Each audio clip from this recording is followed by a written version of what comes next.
What if the thing you hate most about yourself is actually your greatest strength? What if your biggest flaw is secretly changing lives in ways you can't even see? Stay with me, because this story might change how you see yourself forever.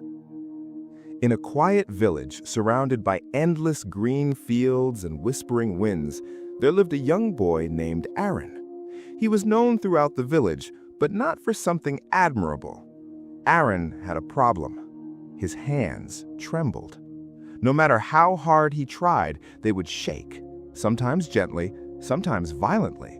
It made even the simplest tasks difficult. Pouring water, carrying food, writing letters, everything became a challenge. The villagers often whispered, "Poor boy, such a weakness. He'll never be able to do anything properly." Aaron heard every word, and slowly, he began to believe them. Every evening, the village lit oil lanterns to guide travelers through the dark paths. It was an important duty passed down through generations.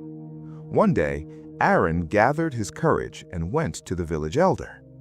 "Sir, I want to help light the lanterns," he said softly.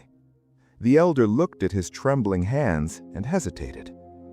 "Aaron, this work requires steady hands. You might spill oil or break the lanterns."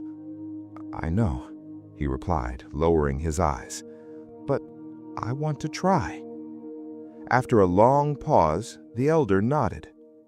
"Very well. You may light the lanterns along the eastern path, but be careful." Aaron's heart filled with both fear and hope. That night, he carried a small basket of lanterns and oil. His hands shook as always. When he tried to pour oil into the first lantern, some spilled onto the ground. "Oh no," he whispered. He tried again. More spilled. By the time he finished lighting the first few lanterns, his clothes were stained with oil, and his confidence had already begun to crack. "Everyone was right. I ruin everything," he thought. Still, he kept going, step by step, lantern by lantern. Oil spilled along the path as he walked, leaving small, dark patches on the dry soil. Days passed. Every evening, Aaron continued his duty, and every evening, the same thing happened. Spill, shake, fail, continue. Some villagers began to notice. "Why is that boy even doing this? He's making a mess of the road. This is why perfection matters." Their words stung like sharp needles. But Aaron said nothing. He simply kept walking and lighting. One morning, something unusual happened. A traveler passing through the eastern path stopped in surprise. "Where did these come from?" he said aloud. Along the path, tiny green sprouts had begun to appear. Small, delicate plants were pushing through the soil. Day by day, those sprouts grew, and within weeks, the entire eastern path was lined with wildflowers. Bright yellow, deep blue, soft pink. They swayed in the breeze like they were dancing to a silent song. The once dry and forgotten road had become the most beautiful path in the village. The villagers were amazed. Who did this? How did these flowers grow here? This path feels alive. Children started playing there. Travelers chose that route just to enjoy the view.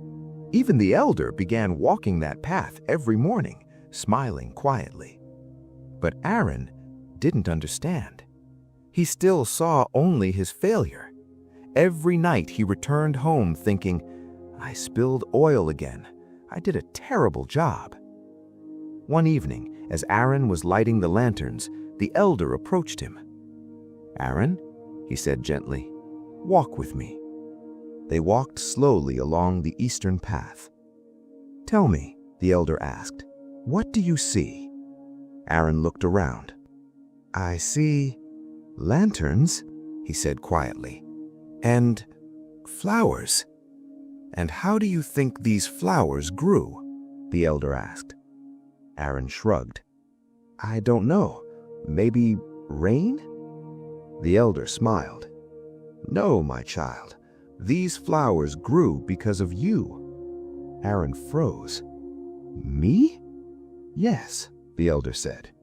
"Every drop of oil you spilled soaked into the ground. Over time, it nourished the soil. Seeds that had been sleeping beneath the earth finally found what they needed to grow." Aaron's eyes widened. "You mean my mistakes?" "Were never mistakes," the elder said softly. "They were simply a different kind of contribution." Aaron's heart felt something shift inside him. All this time, the thing he hated most about himself was creating something beautiful. Tears filled his eyes. "I thought I was useless," he whispered. The elder placed a hand on his shoulder. "Listen carefully, Aaron. The world does not need everyone to be perfect. It needs people who are real, people who try, people whose imperfections bring unexpected beauty." The next day, the villagers gathered near the eastern path. The elder spoke to them all. "For years, we believed strength meant perfection, but we were wrong. This path, this beauty exists because of what we once called weakness." The villagers looked at Aaron, this time not with pity, but with respect. Some lowered their heads in shame. Others smiled warmly. From that day on, Aaron walked differently. His hands still trembled. The oil still spilled. But his heart was steady and full. He no longer saw his flaw as something to hide. He saw it as something that made him him. Years later, the Eastern Path became known as the Path of Light and Flowers. Travelers would come from distant places just to walk along it. And when they asked how such beauty came to be, the villagers would tell them a simple story about a boy who thought he was broken, but was actually planting beauty with every step. Maybe you're like Aaron. Maybe there's something about yourself that you wish you could change, something you hide, something you feel ashamed of. But what if that very thing is quietly creating something beautiful in your life or in someone else's? What if your crack is your purpose? Tell me honestly, have you ever felt like Aaron? Like your weakness made you less than others? Or have you ever judged someone before understanding their story? Share your thoughts below. Your story might help someone feel less alone. If this touched your heart, don't forget to like, share, and subscribe for more stories that remind you of your true worth. You are not broken. You are becoming. And sometimes the most beautiful things grow from the places we try to hide. See you in the next story.